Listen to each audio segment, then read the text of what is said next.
To you by NBC bearing, भारताची पहिली bearing उत्पादक।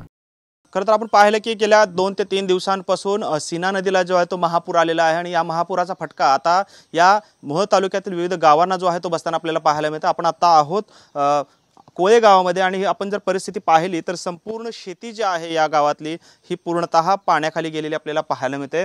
खरं तर हा समोरच्या बाजूला जो आहे तो या नदीचा मुख्य प्रवाह आहे आणि या मुख्य प्रवाहापासून मोठ्या प्रमाणात पाणी जे आहे ते आता गावात शिरायला सुरुवात झालेली आहे। नागरिकांच्या वस्तीमध्ये देखील पाणी जे आहे ते शिरलेलं आहे आणि त्यामुळेच नागरिकांना आता इथून स्थलांतर करावं लागलेलं आपल्याला पाहायला मिळते।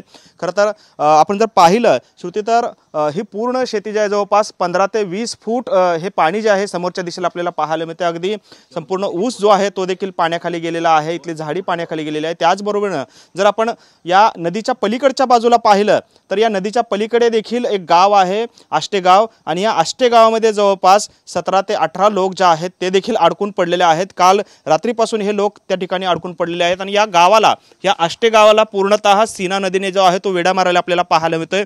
ज्या पद्धतीनं हे सीना नदी या ठिकाणी वाहते तशीच ती पलीकडच्या दिशेला देखील प्रवाहित झालेली आहे। अति मोठ्या प्रमाणात पाणी या नदीला जवळपास 2 लाख क्युसेक्स वेगाने पाणी सोडल्यामुळे या ठिकाणी या संपूर्ण या आष्टे गावाला जो आहे तो वेढा पडलेला आहे आणि गावात जवळपास 17 ते 18 लोक अडकून पडलेले आहेत। खरं तर त्यांना रेस्क्यू करण्यासाठी जी टीम गेलेली होती त्यांची बोट सुद्धा नादुरुस्त झालेली आहे, त्यामुळे ती देखील या गावाच्या आष्टे गावामध्ये अडकून पडलेले आहे। काल रात्रीपासून हे आपदा मित्र जे आहेत रेस्क्यू टीम मधले ते देखील त्या गावामध्ये अडकून पडलेले आहेत। बोट दुरुस्तीचं काम सुरू आहे आणि दुसरीकडे हे नागरिक सुद्धा अडकलेले आहेत। आणि आपण जर पाहिलं तर या आपण नदीच्या या बाजूला आहे तर त्या ठिकाणी सुद्धा आता गावात पाणी शिरायला सुरुवात झालेली आहे। अनेक शेतकऱ्यांची घरं जी आहेत ती स्थलांतरित करण्यात आलेली आहे।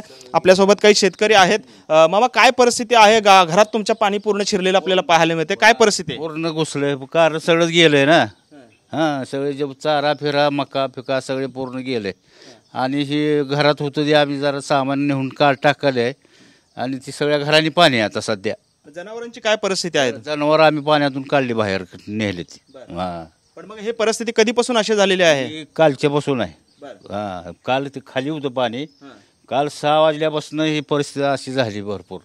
हां, कालच्या पासून आपण पाहतोय मोठ्या प्रमाणात पाणी जे आहे ते कालपासून वाढायला सुरुवात झालेली आहे। कारण धाराशिव या भागामधून जे आहे भूम परांडा या भागामध्ये मोठ्या प्रमाणात अतिवृष्टी झाली आणि त्यामुळेच हे पाणी आता सीना नदीला मोठ्या प्रमाणात सोडण्यात आलेलं आहे आणि त्यामुळे ही पूरस्थिती जी आहे ती या सीनेच्या पट्ट्यामध्ये आपल्याला निर्माण झालेली पाहायला मिळते। Shruti brought to you by NBC bearing, भारताची पहिली बेअरिंग उत्पादक।